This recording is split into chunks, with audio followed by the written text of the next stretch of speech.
আল্লাহ পাক রব্বুল আলামিন বলেন, ওয়ামা আরসালনাকা ইল্লা রাহমাতাল লিল আলামিন।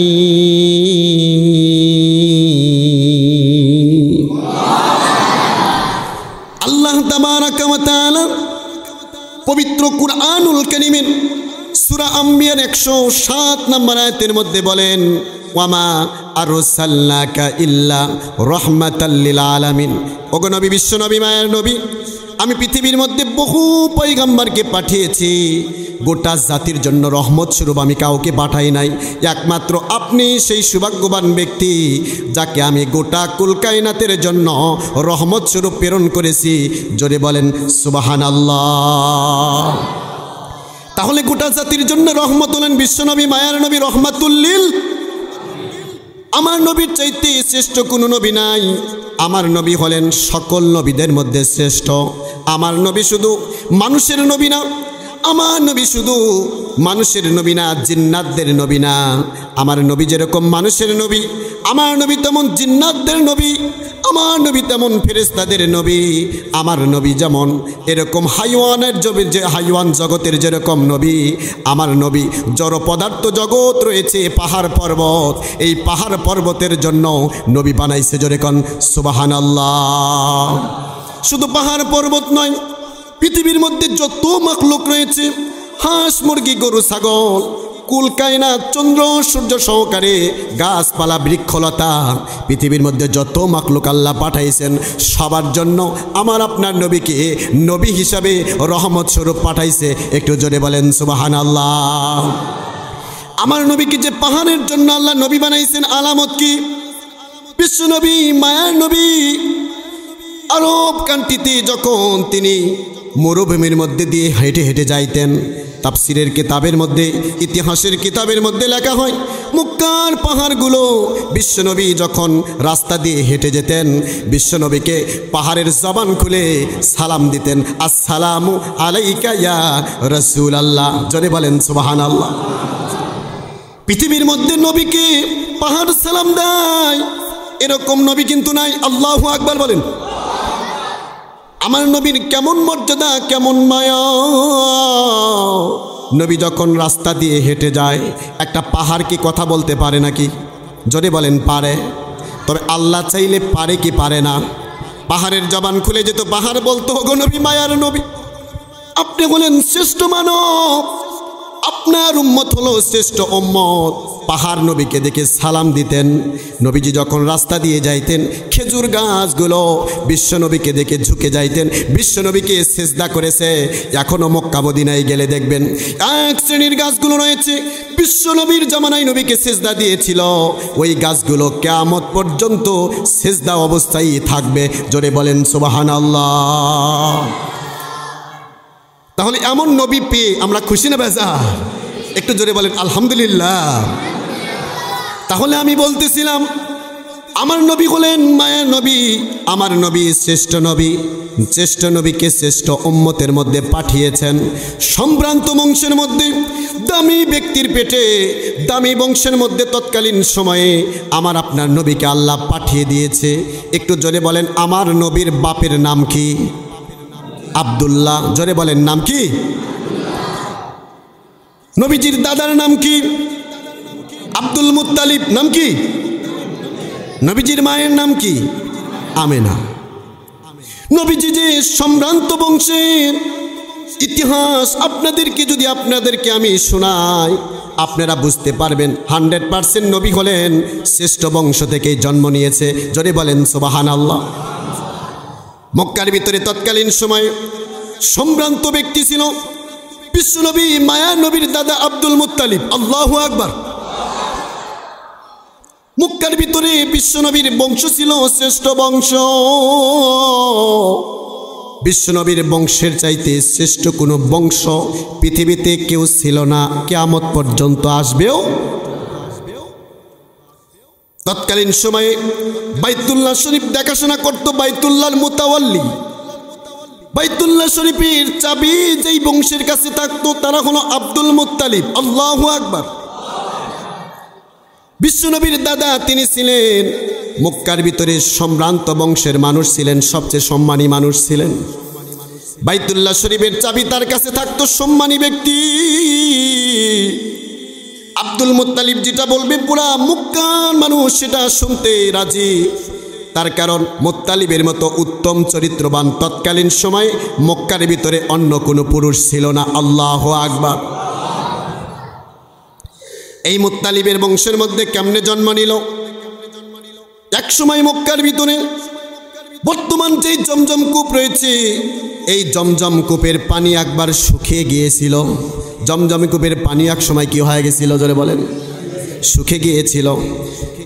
জমজম কূপের পানি যখন শুকে গেল, মক্কার সকল ব্যক্তিরা আব্দুল মুত্তালিবের কাছে সবাই মিলে এসে আবেদন করল, আপনি হলেন বাইতুল্লাহর মুতাওয়াল্লি, মক্কার ভিতরে সবচেয়ে সম্মানী ব্যক্তি হলেন আপনি যদি দোয়া করেন 100% আপনার দোয়ার বরকতে আল্লাহ রাব্বুল আলামিন জমজমের পানি আবার চালু করে দিতে পারে। জোরে কোন সুবহানাল্লাহ।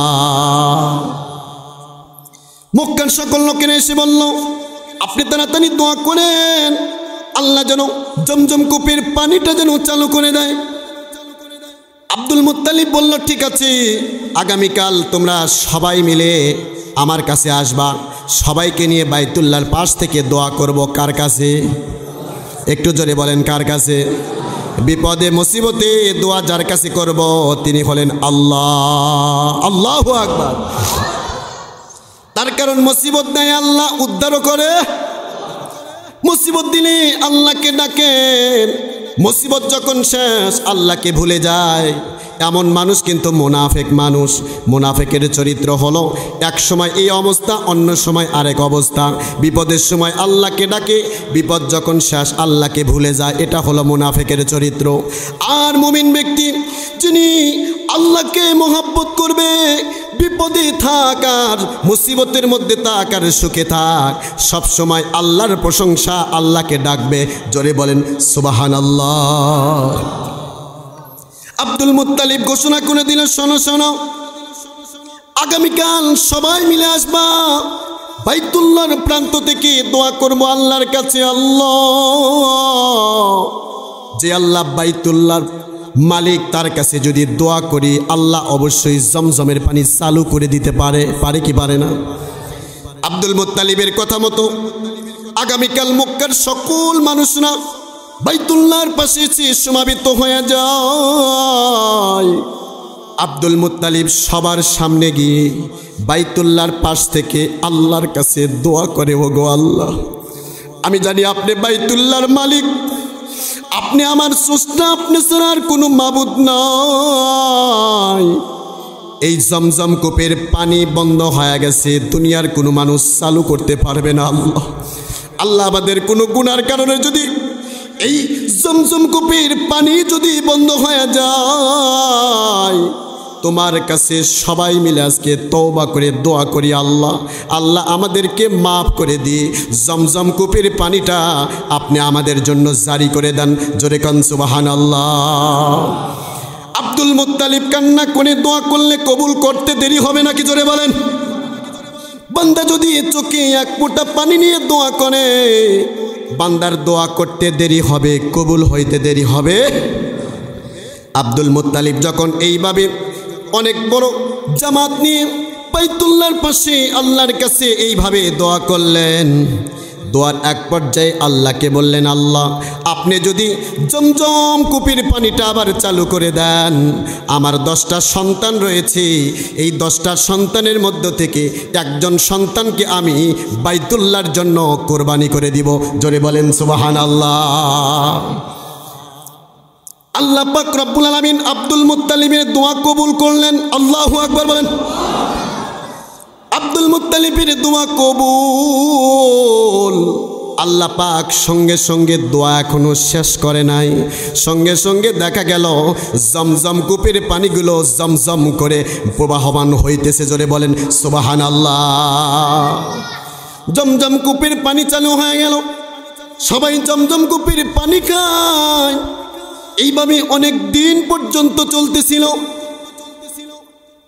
আব্দুল মুত্তালিব যেই মান্যটা করেছিল, আল্লাহ জমজম কূপের পানি যদি চালু হয়ে যায় কি করবে? 10টা সন্তানের মধ্য থেকে একজন সন্তানকে কি করবে? কুরবানি করবে। জোরে বলেন কি করবে? আব্দুল মুত্তালিব 2-3-4 দিন চলে যায়, কিন্তু মান্নতের কথা আর মনে। এরকম আমরা অনেকে আসি না নাই, বিপদের সময় মান্নত করে, বিপদ শেষ, মান্নতের খবর। অথচ মান্নতকে পুরা করা এটা কি নফল নাকি ওয়াজিব? ওয়াজিব কিন্তু ফরজাইন।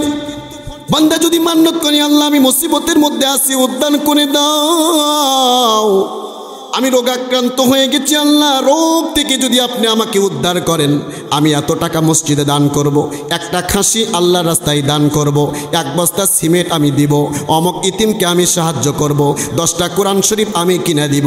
এমন মান্নত যদি কোনো বান্দা নিজের ক্ষেত্রে যদি করে, এই মান্নতটা পুরা করা প্রত্যেক ব্যক্তির জন্য আমার আল্লাহ ওয়াজিব করে দেয়। জোরে কোন সুবহানাল্লাহ। আব্দুল মুত্তালিব মান্নত করেছে, কিন্তু মান্নত ভুলে গেছে। মান্নত আব্দুল মুত্তালিব একদিন রাত্রিবেলা ঘুমায়, ঘুমের মধ্যে আব্দুল মুত্তালিব স্বপ্ন দেখে। আল্লাহ স্বপ্ন দেখায়, আব্দুল মুত্তালিব কি খবর? তুমি না মান্নত করেছিলে জমজম কূপের পানি যদি আমি আল্লাহ চালু করে দেই, তুমি আমার রাস্তায় তোমার 10টা সন্তানের মধ্য থেকে একটা সন্তান কোরবানি করে দিবা, কিন্তু তোমার সেই মান্নতটা কই? তুমি তো পুরা করলা না। আল্লাহু আকবার বলেন। আব্দুল মুত্তালিব বুঝতে পারলেন না। দ্বিতীয় দিন একই স্বপ্ন, তৃতীয় দিন একই স্বপ্ন দেখলেন। আব্দুল মুত্তালিব তাড়াতাড়ি মান্নত পুরা কর।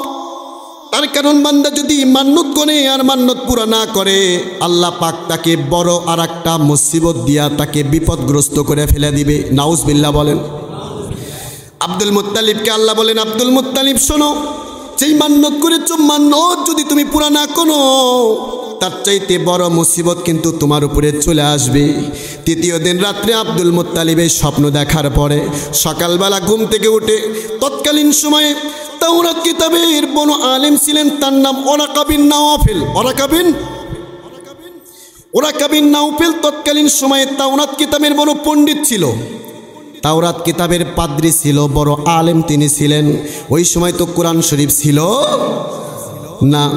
তৎকালীন সময়ে মক্কার ভিতরে সবচেয়ে বড় আলেম, তাওরাত কিতাবের আলেম, তার নাম ওরাকা বিন নাওফেল।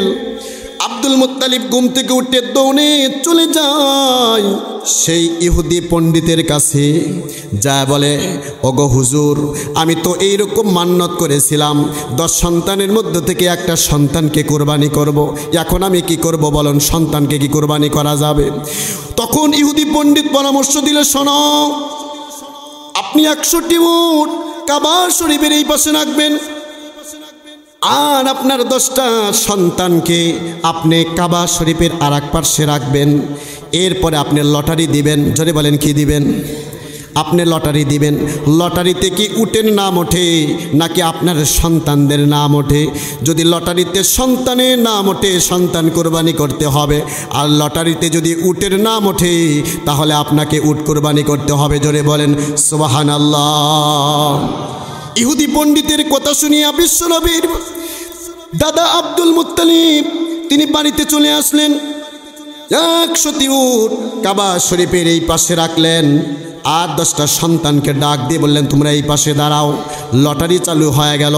লটারিতে দেখা গেল প্রথমবার যখন লটারি দেওয়া হয়েছে, লটারিতে সঙ্গে সঙ্গে সন্তানদের নাম উঠে গেছে। জোরে বলেন সুবহানাল্লাহ। তৎকালীন সময়ে মক্কার ভিতরে সবচেয়ে সুন্দর ছিল আল্লাহর নবীর বাবা আব্দুল্লাহ। আল্লাহু আকবার বলেন।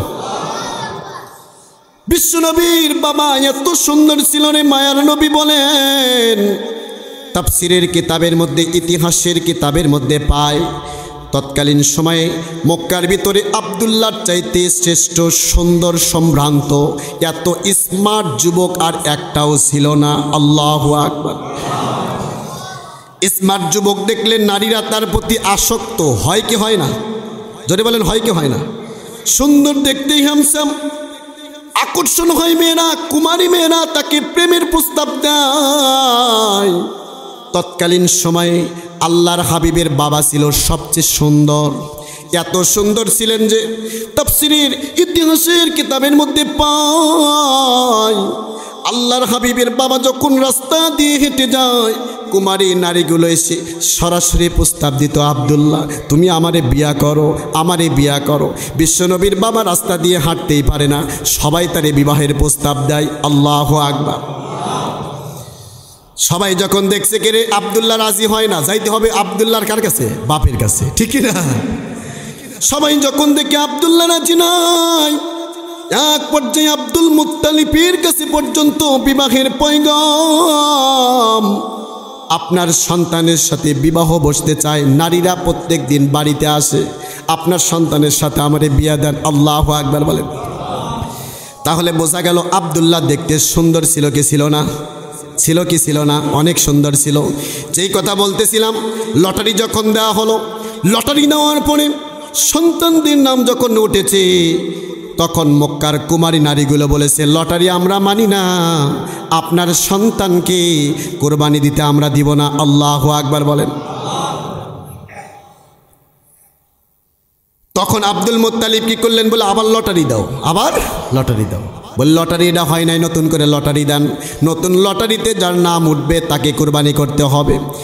দ্বিতীয়বার যখন আবার লটারি দেওয়া হয়, আবার সন্তানের নাম। আল্লাহু আকবার বলেন। মক্কার কুমারী নারীগুলো এটাও মানি না। এইভাবে লটারি দিতে দিতে, সংক্ষিপ্তভাবে বলতেছি, টাইম নাই, এইরকমভাবে লটারি দিতে দিতে 99 বার যখন লটারি দেওয়া হলো, 99 বারই নাম উঠেছে আব্দুল্লাহর। জোরে বলেন, কার নাম উঠেছে? আব্দুল্লাহর নাম উঠেছে। আব্দুল্লাহকে কোরবানি দিতে হবে। তখন মক্কার সকল নারীরা বলল, না না না, আব্দুল্লাহকে যদি আপনি কোরবানি দেন, আব্দুল্লাহকে কোরবানি দিতে হলে মক্কার প্রায় 80 জন যুবতী বাইতুল্লাহর পাশে রেডি হয়ে গেছে চাকুনিয়া। আব্দুল্লাহকে কোরবানি দিতে হলে আমাদের সবাইকে কোরবানি দিতে হবে, তা না হলে আব্দুল্লাহকে কোরবানি দেওয়া যাবে না। তার কারণ আব্দুল্লাহকে আমরা সবাই মোহাব্বত করি। জোরে বলেন সুবহানাল্লাহ। আব্দুল মুত্তালিব তোর বড় বেকায়দায় পড়ে গেলেন, হাই হাই কি করি? 99 বার প্রত্যেকবারই আব্দুল্লাহর নাম উঠে কোরবানি দিতে হবে, উপায় নাই। আব্দুল মুত্তালিব 100 বারের বেলা বলতেছে, শোনো, এবার কারো কোনো কথাই শুনব না, শেষবারের মতো লটারি দেওয়া হচ্ছে। 100তম বার যদি এখন যদি আমার সন্তান আব্দুল্লাহর নাম ওঠে, আমি কারো কথাই শুনব না, আমি আব্দুল্লাহকে আল্লাহর রাস্তায় কোরবানি করে দিব। জোরে বলেন সুবহানাল্লাহ। 100তম বার যখন লটারিটা তোলা হলো, আল্লাহর কুদরতি কারিশমা দেখা গেল 100তম বার। এইবার আর উটের নাম ওঠে, এইবার আর আব্দুল্লাহর নাম ওঠে নাই, এইবার আল্লাহর পক্ষ থেকে উটগুলোর নাম উঠে গেছে। জোরে বলেন না সুবহানাল্লাহ। যখন উটগুলোর নাম উঠে গেছে, মক্কাল কুমারী নারীগুলো বড় খুশি। আব্দুল্লাহকে কোরবানি দেওয়া হলো না। আব্দুল্লাহর পরিবর্তে 100টি উট আব্দুল মুত্তালিব কোরবানি করে দিছে। সুবহানাল্লাহ বলেন। আব্দুল্লাহকে পরিবর্তে তার উটগুলো যখন কোরবানি দেয়, কোরবানি দেওয়ার পরে এরপরে চলতেছে আব্দুল মুত্তালিব বাড়িতে থাকে, তার সন্তানও বাড়িতে থাকে। বারবার বিবাহের পয়গাম্বার আসতেছিল আব্দুল মুত্তালিবের কাছে। বারবার খালি প্রস্তাব আসে, প্রত্যেক দিন বাড়িতে ভিড় জমে যায়, আপনার সন্তানকে বিবাহ করতে চায়। এক পর্যায়ে আব্দুল মুত্তালিব বিরক্ত হয়ে গেলেন, এলাকায় আমি থাকবো না, এলাকা থেকে আমাকে চলে যেতে হবে, অন্যত্র যেতে হবে। তা না হলে যেই পরিস্থিতি দেখতেছি, যে কোনো সময় মেয়ে বুঝি আমার সন্তানের ঘরের মধ্যে উঠে যাবে, হতে পারে কি পারে না। আব্দুল মুত্তালিব টেনশনের মধ্যে পড়ে গেলেন, কি করা যায়। চিন্তা ভাবনা করে দেখলেন মক্কায় আর থাকা যাবে না। তৎকালীন সময়ে মদিনা, বর্তমান যেটা রয়েছে, মদিনাকে বলা হয়েছে, নাম ছিল ইয়াসরিব। নাম কি? মদিনার পূর্ব নাম ছিল ইয়াসরিব। আব্দুল মুত্তালিব চিন্তা করলেন, ইয়াসরিবে ব্যবসা করতে যাইতেন আব্দুল মুত্তালিব। ব্যবসায়িক সূত্রে ইয়াসরিবের মধ্যে আব্দুল মুত্তালিবের একটা বন্ধু ছিল। আব্দুল মুত্তালিব চিন্তা করলেন, মক্কার ভিতরে পরিস্থিতি বর্তমান খুবই খারাপ, মেয়েরা শুধু প্রত্যেক দিন বিবাহের পয়গাম নিয়ে আসে, আমি আর মক্কায় থাকবো না। মক্কা থেকে আব্দুল্লাহকে সাথে নিয়ে আব্দুল মুত্তালিব কি করলেন, সঙ্গে সঙ্গে ওই ইয়াসরিবের দিকে রওনা দিয়ে দিল। জোরে বলেন সুবহানাল্লাহ। তাহলে মক্কা ছেড়ে আব্দুল মুত্তালিব আল্লাহর নবীর বাবা আব্দুল্লাহকে নিয়ে চলে গেছে কোথায়? ইয়াসরিবে। জোরে বলেন কোথায়? ইয়াসরিবে চলে গেলেন। বিশ্বনবী যাওয়ার কারণে ইয়াসরিবের নাম পরিবর্তন হয়ে গেল। আল্লাহ পাক ইয়াসরিবকে নাম পরিবর্তন করে দিয়ে ইয়াসরিবের নাম রেখে দিল মদিনাতুল মুনাওয়ারা। জোরে কান সুবহানাল্লাহ। এই বাবারা আমার, মদিনাতুল মুনাওয়ারা অর্থ কি আপনারা জানেন? মদিনা মানে শহর, মুনাওয়ারা মানে আলোকিত। আল্লাহু আকবার। আমার নবী যেই জমিনে থাকবে, আমার নবী যেখানে ঘুমাইবে, ওটা কি মৃত নাকি জীবিত? ওই জমিনটা আলোকিত নাকি অন্ধকার? আলোকিত জমিন। এই জন্য মদিনাকে বলা হয় মদিনাতুল মুনাওয়ারা, মানে আলোকিত শহর করে আল্লাহ নাম করে দিল। জোরে কোন সুবহানাল্লাহ। বিশ্বনবী যখন মক্কা থেকে মদিনায় যখন হিজরত করে গেলেন, মদিনার মর্যাদা আল্লাহ বাড়ায় দিলেন। আমরা ইতিহাসের কিতাবের মধ্যে লিখতে দেখতে পাই বিশ্বনবীর কারণে মদিনার মর্যাদা কেমন বাড়ায় দিছে আল্লাহ। দেখেন, বিশ্বনবীকে বর্তমান যেখানে দাফন করা হয়েছে, কবর দেওয়া হয়েছে, এই রওজায়ে আতাহার, এই রওজা শরীফের মাটির মর্যাদা আল্লাহর কাছে কেমন? ইতিহাসবিদগণ বলেন, রওজা শরীফের মাটি আমার আল্লাহর কাছে এত দামি, এত দামি, আল্লাহ তাআলার আরশে আসিমের চাইতে মদিনার মাটির দাম আল্লাহর কাছে বেশি। জোরে কোন সুবহানাল্লাহ। তাহলে নবীর কারণে মদিনার মর্যাদা বেড়ে গেছে। আল্লাহু আকবার বলেন। নবীর উম্মত হওয়ার কারণে আমাদের মর্যাদা কমছে না বাড়ছে? আমরা নবীর উম্মত হওয়ার কারণে আমাদের মর্যাদা আল্লাহ বানিয়ে দিয়েছে। ইতিহাসের মধ্যে রয়েছে, তাফসীরের মধ্যে রয়েছে, হাদিসের মধ্যে রয়েছে, কাল কিয়ামতের ময়দানে আখেরি জামানার উম্মতেরা যতক্ষণ পর্যন্ত জান্নাতে না যাবে, অন্য কোনো ব্যক্তির জান্নাতে যাওয়ার পারমিশন আমার আল্লাহ দিবে না। জোরে কান সুবহানাল্লাহ। এমন মর্যাদা আল্লাহ আমাদেরকে দান করলেন কেন? বলে বিশ্বনবীর কারণে এত মর্যাদা আল্লাহ দান করলেন। বনি ইসরাইলে একটা নবীর যেমন মর্যাদা, এই জামানার আদনা থেকে আদনা উম্মতকে আল্লাহ একজন নবীর সমতুল্য মর্যাদা দান করেছে। জোরে বলেন সুবহানাল্লাহ। বর্তমান জামানায় নবুয়তের দায়িত্ব আল্লাহ আমাদেরকে দিয়ে গেছে। এই দায়িত্ব যদি পালন করি, এই দায়িত্ব যদি আমরা আদায় করি, নবীর ওয়ারিস হয়ে যাব। তাদেরকে বলা হয় ওলামা, তাদেরকে বলা হয় ওলামা। আল্লাহ ওলামা ও ওয়ারাসাতুল আম্বিয়া। ওলামা একরাম হলো নবীদের ওয়ারিস। কিসের ওয়ারিস? বলে সম্পদের ওয়ারিস না, টাকা পয়সার ওয়ারিস না। কিসের ওয়ারিস? বলে ইলমের ওয়ারিস। যেই ইলমে ওহী আল্লাহ পাক বিশ্বনবীকে শিক্ষা দিয়েছিলেন, সেই উম্মতকে আল্লাহ নবী ইলমটা শিক্ষা দিয়ে গেছে। সেই ইলমের সিলসিলা কিয়ামত পর্যন্ত যারা দুনিয়ার মধ্যে জারি রাখবে তারা হলো উলামায়ে কেরাম। জোরে বলেন সুবহানাল্লাহ।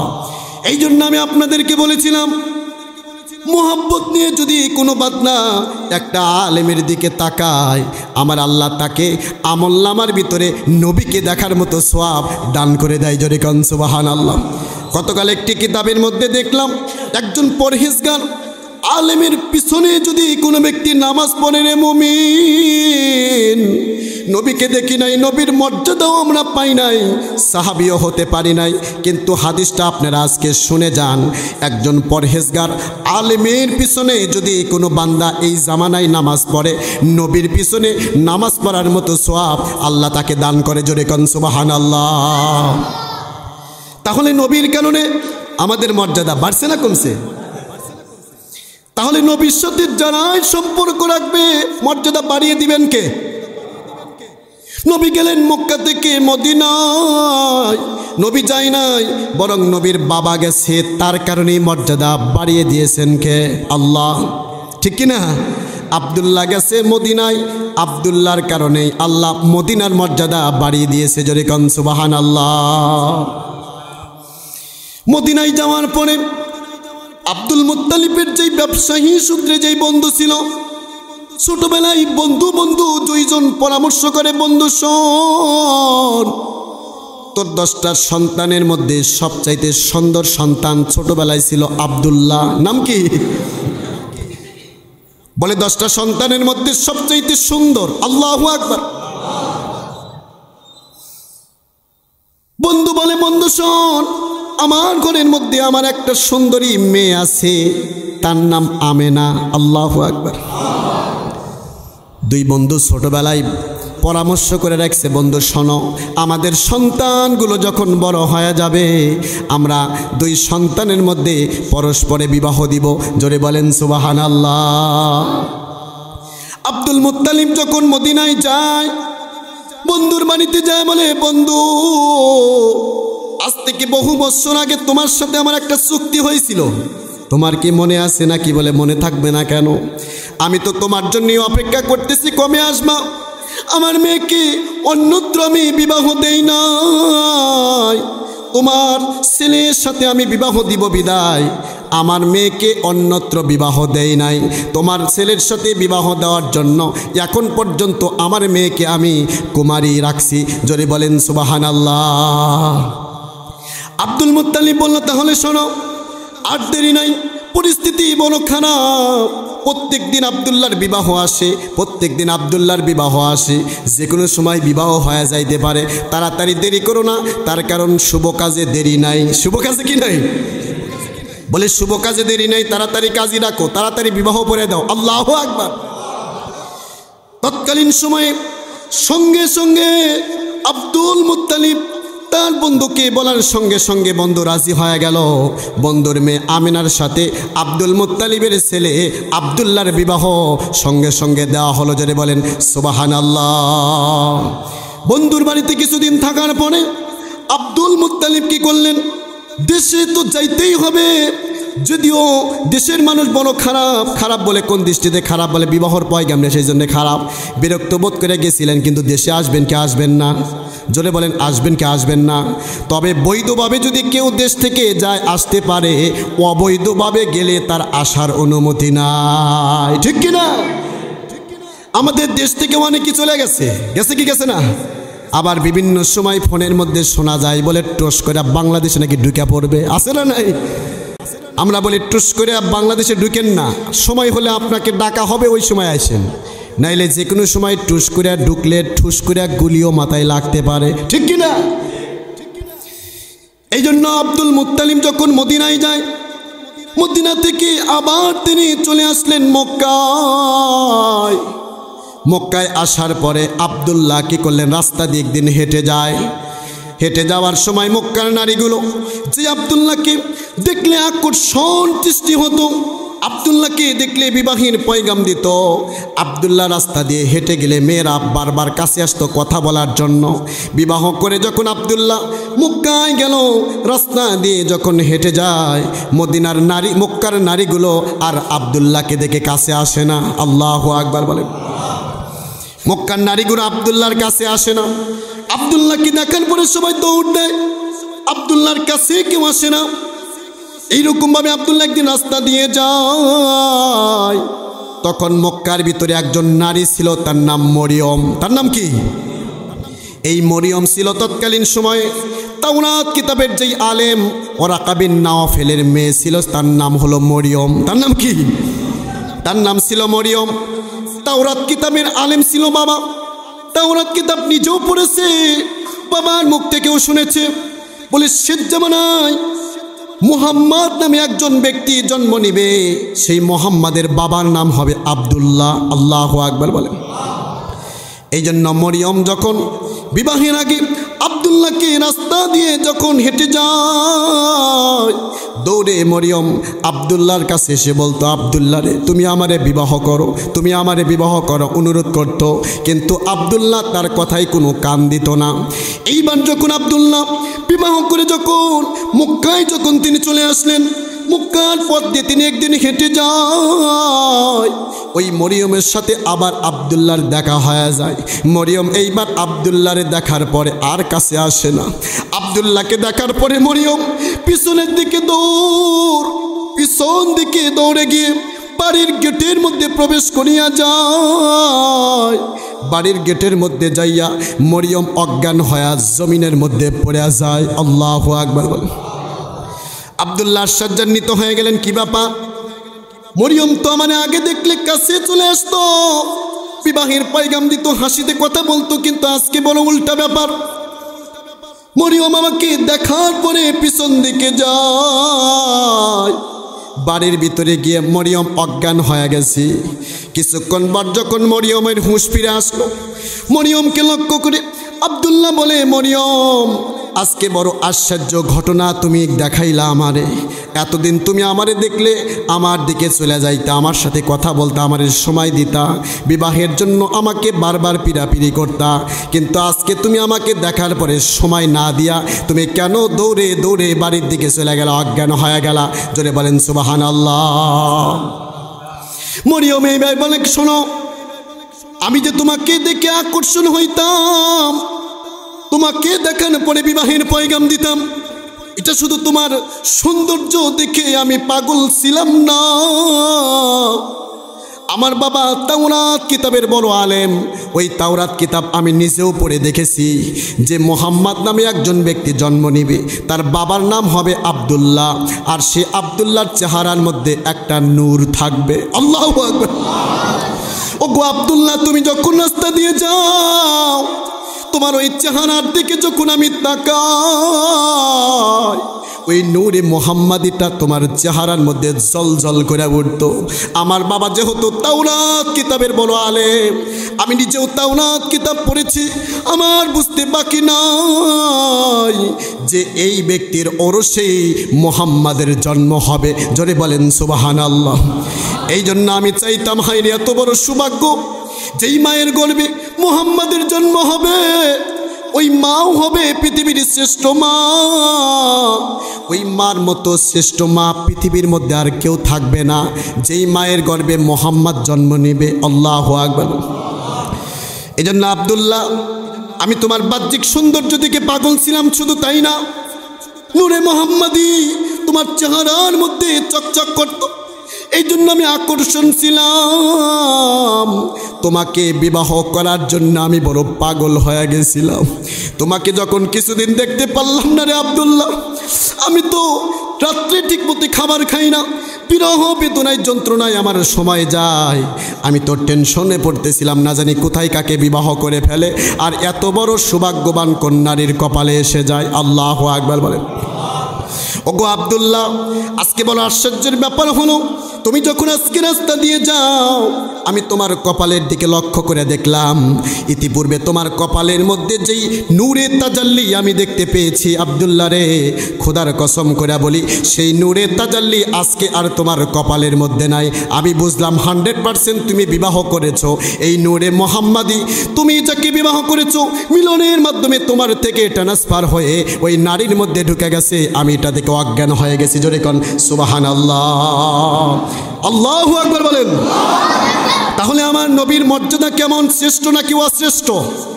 শ্রেষ্ঠ বংশে নবীর জন্ম। নবীর পিতাকে বিবাহ করার জন্য তৎকালীন সময়ে মক্কার সকল নারীরা পাগল ছিল। আল্লাহ পাক কাউকে এই সৌভাগ্যবান নসিব করেন নাই, একমাত্র আমেনাকে আল্লাহ পাক এই সৌভাগ্যবান বান্দি হিসাবে কবুল করেছে। জোরে বলেন সুবহানাল্লাহ।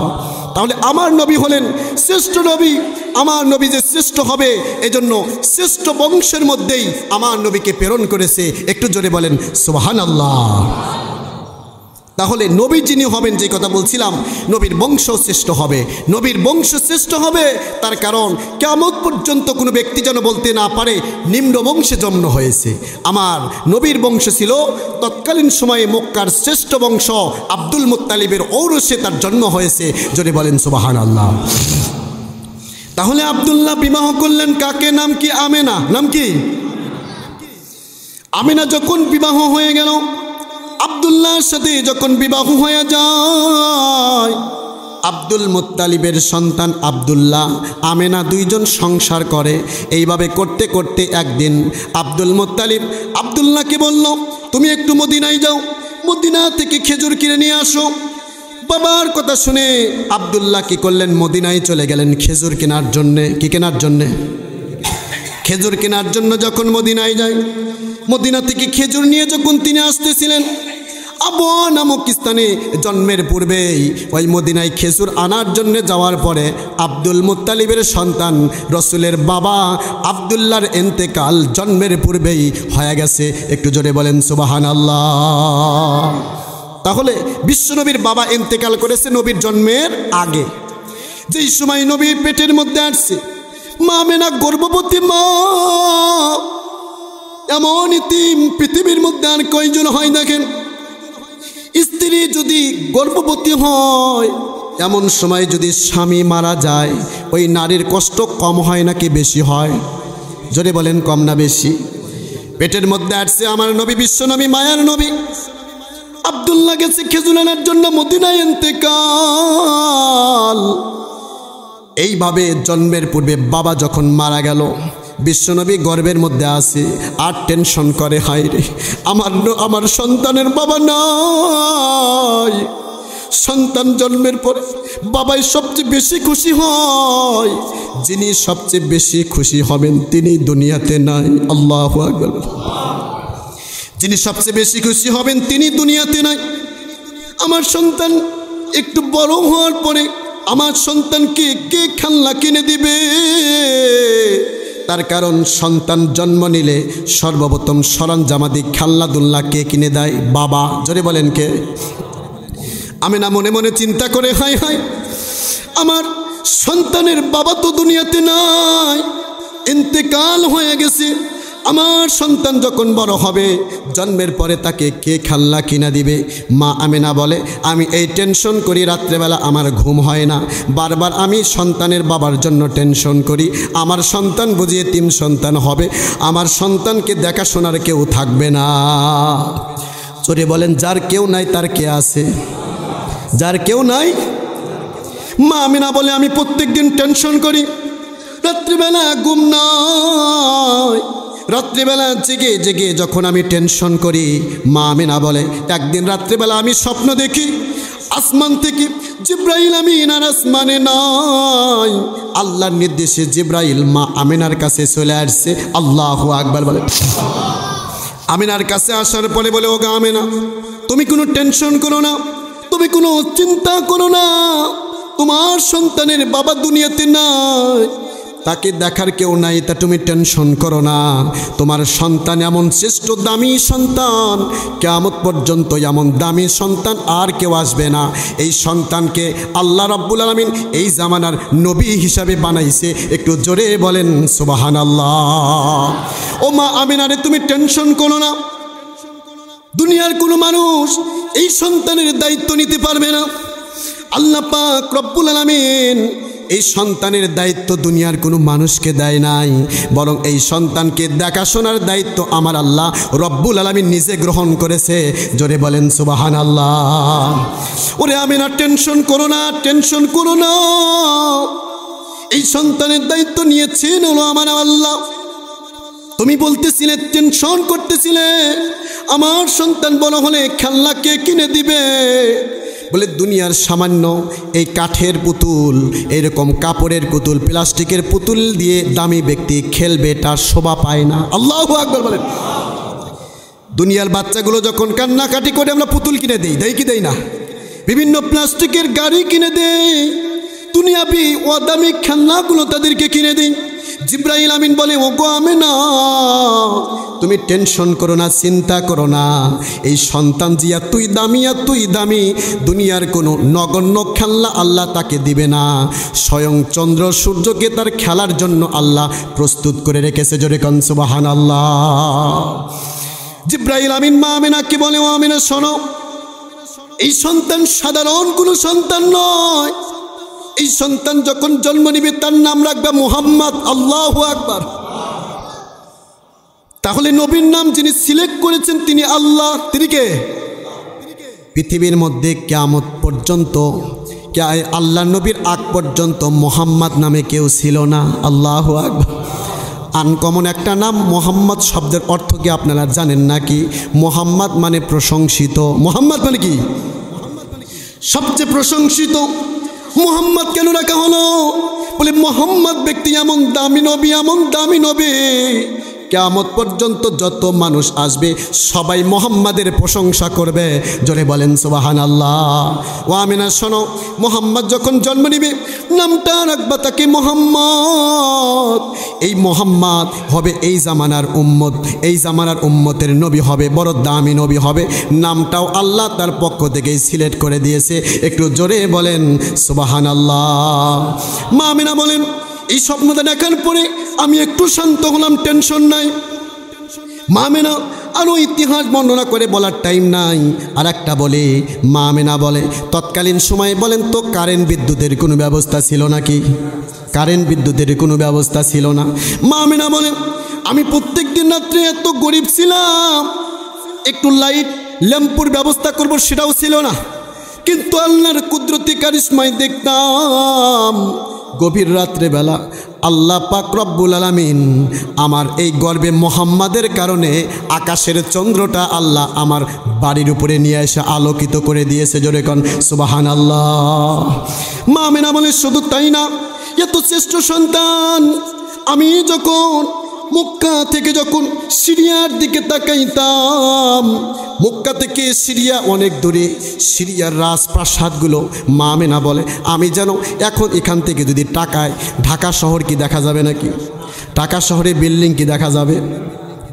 দেখা যাবে না। তার কারণ অনেক মাইল দূরে, 250-300 কিলো দূরে বিল্ডিং সাধারণভাবে দেখা যায় না। আল্লাহ পাক চাইলে দেখাইতে পারে কি পারে না? মা আমিনা বলে মক্কায় ছিলাম, সিরিয়ার বড় বড় রাজপ্রাসাদ দেখি নাই। মুহাম্মদ আমার গর্বে যখন ছিল, আমি যখন সিরিয়ার দিকে তাকাইতাম, সিরিয়ার বড় বড় রাজপ্রাসাদগুলো আল্লাহ রাব্বুল আলামিন ফেরেশতার মাধ্যমে আমার সামনে তুলে ধরেছে। জোরে বলেন সুবহানাল্লাহ। আরও ইতিহাসের মধ্যে পাওয়া যায় বিশ্বনবী যখন মায়ের গর্বে ছিল, কেমন শ্রেষ্ঠ নবী, রহমাতাল লিল আলামিন। এমনি না, আল্লাহ পাক এমনি বলে নাই ওয়া মা আরসালনাকা ইল্লা রহমাতাল লিল আলামিন। ওগো নবী বিশ্বনবী, আপনি হলেন গোটা দুনিয়ার জন্য রহমত। এই নবী মায়ের গর্ভে থাকবে আর মায়ের কষ্ট হবে, এটা হতে পারে? এই জন্য মা আমিনা বলেন মেয়েদের গর্ভে যখন বাচ্চা আসে মেয়েদের কষ্ট হয় কি হয় না? মাদের কষ্ট হয় কি হয় না? বমি বমি ভাব হয়, ঠিক মতে খাওয়া নাই, ঠিক মতে ঘুম নাই, মাথা ঘোরে, মাঝে মাঝে পড়ে যায়। মা আমিনা বলেন মুহাম্মদ এত শ্রেষ্ঠ সন্তান, আমার গর্ভে যতদিন মুহাম্মদ ছিল আমার কোনো বমির ভাব নাই, মাথাও একদিন ঘোরে নাই, আমার কখনো অস্বস্তি বোধ হয় নাই। সব সময় আল্লাহ পাকের পক্ষ থেকে আমাকে আরামদায়ক অবস্থার মধ্যে রেখেছে। জোরে বলেন সুবহানাল্লাহ। এত রহমতের নবী ছিলেন, কইটা বলবো, বলার টাইম নাই। মা আমিনা বলেন আমার গর্ভে যখন মুহাম্মদ ছিল, আমি তৎকালীন সময়ে ট্যাপের ব্যবস্থা ছিল না, বিদ্যুতের মাধ্যমে মোটর দিয়ে পানি তোলা হতো না। মানুষ পানি তুলতো কূপ থেকে। কোত্থেকে? কূপ থেকে পানি তুলতো। মা আমিনা বলেন আমি যখন মুহাম্মদ যখন পেটে ছিল, আমি যখন পানি নিয়ে আসার জন্য কূপে যাইতাম, কূপে যাওয়ার পরে রশি নিয়ে আমি যখন পানি নেওয়ার জন্য বালতিটা যখন কূপের মধ্যে ফেলে দেওয়ার সঙ্গে সঙ্গে দেখি পানিগুলো নিচে না, আল্লাহ রাব্বুল আলামিন ফেরেশতার মাধ্যমে সব পানিগুলোরে আমার জন্য উপরে উঠায় দিছে। জোরে বলেন সুবহানাল্লাহ। নবী গর্বে থাকবে আর মা রশি দিয়ে বালতি দিয়ে পানি উঠাবে, কষ্ট হবে, আমার আল্লাহ সহ্য করবে না। আল্লাহ পাক পানিকে নির্দেশ দিলেন শোন পানি শোন। আমিনা যখন পানি নেওয়ার জন্য কূপে আসবে, পানিকে আল্লাহ নির্দেশ দিলেন পানি শোন, তুই আর নিচে থাকবি না, আমিনার হাতের কাছে উঠে যাবি, আমিনা যাতে করে আস্তে করে পানি নিয়ে বাড়িতে যাইতে পারে। জোরে বলেন সুবহানাল্লাহ। এমন শ্রেষ্ঠ নবীর উম্মত রে বাবা। নবীর জন্মের আগের ইতিহাস, নবীর জন্ম যখন হয়ে গেল, আপনারা কি বিরক্ত হতেছেন নাকি? আর 5 মিনিট আলোচনা করে আমি শেষ করে দিব। নবীজির আলোচনা সারা রাত্র বললেও শেষ হবে না, একদিনে শেষ করা সম্ভব না। আমি কিঞ্চিত পরিমাণ আলোচনা করতেছি, এরপরে আলোচনা শেষ করে যাব। এরপর ইনশাল্লাহ সময় হলে অন্য দিন আলোচনা করব। আমার প্রিয় ভাইরা দেখেন, মা আমিনা বলেন শিশু মুহাম্মদ যেদিন জন্ম নিলেন, জন্ম নেওয়ার পরে আমি দেখলাম রাত্রিবেলা সুবহে সাদিকের সময় বিশ্বনবী জন্ম নিলেন। যে সময় একটু অন্ধকার থাকে কি থাকে না? লাইটের ব্যবস্থা ছিল না, কারেন্টের ব্যবস্থা ছিল না। মা আমেনা বলে, আমি হঠাৎ করে দেখলাম আমার কুটিরের মধ্যে কোনো লাইট নাই, ফ্যান নাই। কুদরতি কারিশমায় ফ্যানের ব্যবস্থা হয়ে গেছে, বাতাস আসে। আল্লাহু আকবার। শুধু তাই না, অন্ধকারে আমার কষ্ট হবে। আমি দেখলাম আল্লাহ পাক আমার রুমের মধ্যে যেন সূর্যটা নিয়ে এসে দিছে। মোহাম্মদের চেহারা দিয়ে যখন নূরের তাজাল্লি বের হইতেছে, জোরে বলেন সুবহানাল্লাহ। মোহাম্মদ জন্ম নেওয়ার সঙ্গে সঙ্গে মোহাম্মদের নূরের আলোতে আমার কুঠুরিটা আলোকিত হয়ে যায়। আমি তো আনন্দে আত্মহারা হয়ে গেলাম। কিছুক্ষণ পরে হঠাৎ করে তাকিয়ে দেখি আমার সন্তান আর নাই। সোয়াইবা নামে একজন দাসী ছিল, সে ছিল ধাত্রী হিসাবে। সোয়াইবাল কোলের মধ্যেও শিশু নাই। মা আমেনা আদর করতেছে মোহাম্মদকে। হঠাৎ করে কোলের মধ্যে তাকায় দেখে মোহাম্মদ নাই। মোহাম্মদ! মা আমেনা টেনশনে পড়ে গেলেন, হায় হায়, মোহাম্মদ কি হয়ে গেল? জন্মের পরে সন্তান যদি না থাকে, সন্তান যদি চুরি হয়, মাকে ঠিক থাকে নাকি অস্থির হয়ে যায়? বলে আল্লাহ একটা ইতিম সন্তান দুনিয়াতে পাঠাইলেন, এই সন্তানকে আমার মতো একজন নগণ্য বান্দির কোলে আপনি দিলেন। আমার বুঝি গুনার কারণে সন্তানকে আপনি নিয়ে নিলেন। মা আমেনা অস্থির হয়ে গেলেন। সন্তান কই গেল? সন্তান নাই। সন্তানের টেনশনে চতুর্দিকে খোঁজাখুঁজি শুরু করে দিল। জিব্রাইল আমিনকে আল্লাহ পাঠিয়ে দিল, যা। আমিনা তো পাগলা হয়ে গেছে, সন্তান বুঝি কেউ চুরি করে নিয়ে গেছে। আমিনাকে জানায় দে, সন্তান দুনিয়ার কেউ চুরি করে নাই, সন্তান স্বয়ং আমি আল্লাহর জিম্মাদারিতে ফেরেশতাদের কোলের মধ্যে আছে। জোরে কোন সুবহানাল্লাহ। জিব্রাইল আমিন বিশ্বনবীর মায়ের কাছে আসলেন। আসার পরে আমিনাকে বললেন, আমিনা কোনো টেনশন করো না, চিন্তা করো না, তোমার সন্তান হারিয়ে যায় নাই, তোমার সন্তানকে কেউ চুরিও করে নাই। তোমার সন্তানটা আল্লাহর কুদরতে কারিশমায় ফেরেশতাদের হাতের মধ্যে আল্লাহ দিয়েছে। কেন জানো? বলে শিশু মোহাম্মদকে যখন জন্ম দেওয়া হবে, জন্ম দেওয়ার আগে কুল কায়নাত আল্লাহর কাছে দরখাস্ত করেছিল। মাছেরা থাকে কোথায়? পানিতে। জোরে বলেন কোথায়? মাছেরা আল্লাহর কাছে আবেদন করলো, আল্লাহ আমাদেরকে দুনিয়াতে মাছ বানাইছেন, মুহাম্মদকে যদি স্থলে পাঠান আমরা তো মাছেরা যাইতে পারবো না, মুহাম্মদকে পানির মধ্যে পাঠান। আপনারা বলেন তো, সাপ বিচ্ছুগুলো কোথায় থাকে? গর্তের মধ্যে থাকে, মাটির গর্তের মধ্যে। সাপ বিচ্ছুগুলো আল্লাহর কাছে দরখাস্ত করে, ও গো আল্লাহ মুহাম্মদকে তো স্থলে পাঠাইবেন, আমরা থাকি গর্তের মধ্যে, আমরা তো দেখতে পারবো না, তার বরকত হাসিল করতে পারবো না। ও গো আল্লাহ মুহাম্মদকে আমাদের গর্তের মধ্যে পাঠিয়ে দেন। পাখিগুলো গাছের মধ্যে বসবাস করে। আল্লাহর কাছে দোয়া করলেন, আল্লাহ মানুষের কাছে আপনি নবী পাঠাইলেন, আমরা তো থাকি গাছের ডালে, আমরা কেমনে মুহাম্মদকে দেখব? আল্লাহু আকবার। মাছেরা বলে পানিতে পাঠাও, সাপগুলো বলে গর্তে পাঠাও, পাখিগুলো বলে গাছের ডালে বাসার মধ্যে পাঠাও। আমার আল্লাহ সকলের দোয়া কবুল করে নিলেন। শিশু মুহাম্মাদের জন্ম স্থলের মধ্যে গিয়ে ফেরেশতার হাতের মধ্যে মুহাম্মদকে দিয়ে আল্লাহ নির্দেশ দিলেন, ওগো ফেরেশতারা শোনো, তাড়াতাড়ি অল্প টাইমের মধ্যে পুরা মাখলুকাত ওই পানির জগতে, ওই গর্তের জগতে, ওই আকাশের মধ্যে যারা বসবাস করে পাখিগুলোর জন্য গাছের ডালে ডালে মুহাম্মদকে দেখে নিয়ে আসো। জোরে বলেন সুবহানাল্লাহ, আল্লাহু আকবার বলেন। আমিনাকে বললেন, আমিনা টেনশন করো না, বলো দামি সন্তান পাইছো, তারে দেখার জন্য কুল কায়নাত আল্লাহর কাছে দরখাস্ত করে। এই জন্য আল্লাহ রব্বুল আমিন তাদের দরখাস্ত কবুল করে তোমার সন্তানকে প্রদর্শনীর জন্য ফেরেশতাদের হাতে রয়েছে, টেনশন করো না, অল্প কিছুক্ষণের মধ্যেই মুহাম্মদ তোমার কাছে ফিরে দেওয়া হবে। জোরে বলেন সুবহানাল্লাহ। আমার নবী কেমন দামি নবীর উম্মত, সেই নবীর উম্মত দামি কোনো কিন্তু নামাজ পড়ো না, মুখের মধ্যে দাড়ি নাই, পরনে পাঞ্জাবি নাই, সুন্নতি লিবাস নাই, কিয়ামতের ময়দানে এই দামি নবীর যদি সুপারিশ পেতে চাও, নবীর সুন্নতকে মানতে হবে বাবা। ও আমার যুবক ভাই, দাড়িগুলো রেখে দাও, নবীর সুন্নত তরিকায় চলো। পাঞ্জাবি টুপি সুন্নত তরিকায় যদি তুমি চলতে পারো, এই দামি নবী কিয়ামতের ময়দানে যেই ব্যক্তির জন্য সুপারিশ করবে, তার জন্য আল্লাহ পাক জান্নাত দেওয়াকে ওয়াজিব করে দিবে। জোরে কোন সুবহানাল্লাহ। আমি একটি প্রশ্নের উত্তর দিতে চেয়েছিলাম, শেষে বলবো উত্তর দিতে চেয়েছি। আমার নবীকে দিনের বেলা পাঠাইলেন না, রাতের বেলাও পাঠাইলেন না, দিন আর রাতের ঠিক মধ্যবর্তী সময় কেন নবীকে পাঠাইলেন? বলছিলাম কিনা? ঠিক সুবহে সাদিকের সময় বিশ্ব নবীরে পাঠিয়ে দিলেন।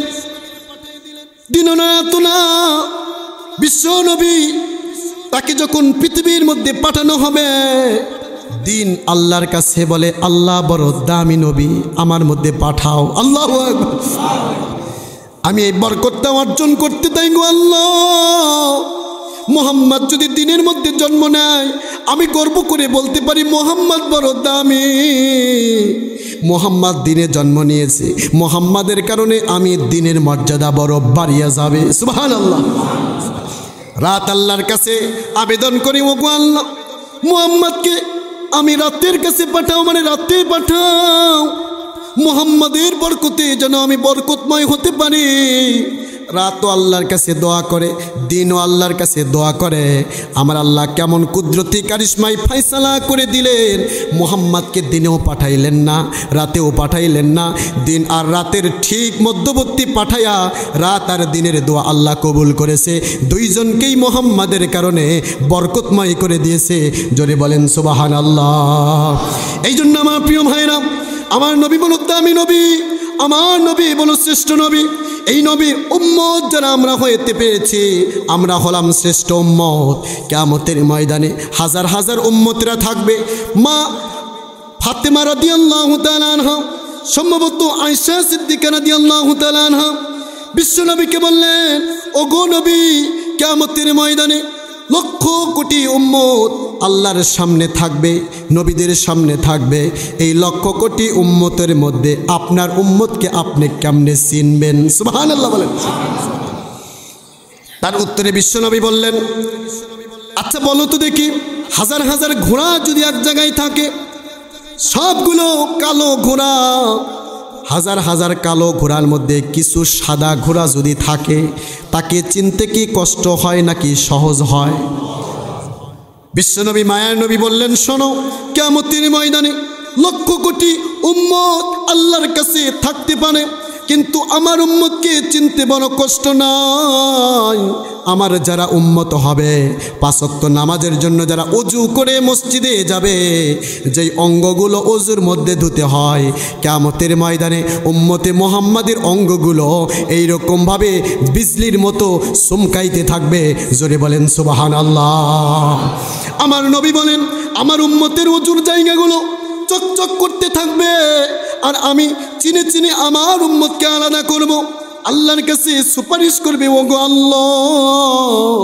মাকামে মাহমুদের মধ্যে নবীজি সিজদায় পড়ে কান্দে আর বলে, ইয়া উম্মতি ইয়া উম্মতি। সব নবী বলে, ইয়া নফসি ইয়া নফসি। আমার নবী বলে, ইয়া উম্মতি, হে আল্লাহ আমার উম্মতকে বাঁচান, আমার উম্মতকে বাঁচান। নবীজির কান্দনে আরশে আজিম পর্যন্ত থরথর করে কাঁপবে, পুরো হাসরের মাঠ বড় তামা। এমন সময়ে মায়ের নবীকে আল্লাহ বলবেন, ওগো নবী, আপনি মাথা উঠান, আজকে যেই দোয়া আপনি করবেন, সঙ্গে সঙ্গে আপনার দোয়া আজকে কবুল করা হবে। একটু জোরে বলেন সুবহানাল্লাহ। আমার প্রিয় ভাইরা, বিরক্ত হবেন না, আলোচনা শেষ। বিশ্বনবী যখন মাথা উঠাইবেন, আল্লাহর কাছে বলবেন, আল্লাহ, জাহান্নাম যেইভাবে তর্জন গর্জন করতেছে, জাহান্নাম বড় অস্থির হয়ে গেছে। জাহান্নামে যদি আমার উম্মত যায়, আমি নবী সহ্য করতে পারবো না। আল্লাহ আল্লাহ, আমার উম্মতকে কাউকে জাহান্নাম দিয়েন না, আমার উম্মতের জন্য আপনি জান্নাতের ব্যবস্থা করে দেন। আল্লাহু আকবার বলেন। আল্লাহ পাক নবীকে সান্ত্বনা দিয়ে বলবেন, ওগো নবী, আপনি টেনশন করবেন না, চিন্তা করবেন না, আপনার দোয়া আমি আল্লাহ কবুল করে নিলাম। কবুল করে নিয়ে বলতেছি, শোনেন, আপনার যদি কোনো উম্মতের মধ্যে সরষা পরিমাণ যদি ঈমানও থাকে, আমি আল্লাহ ওয়াদা দিলাম তাকে জাহান্নাম দিব না, তাকে আমি আল্লাহ জান্নাত দান করব। জোরে কোন সুবহানাল্লাহ, একটু জোরে বলেন সুবহানাল্লাহ।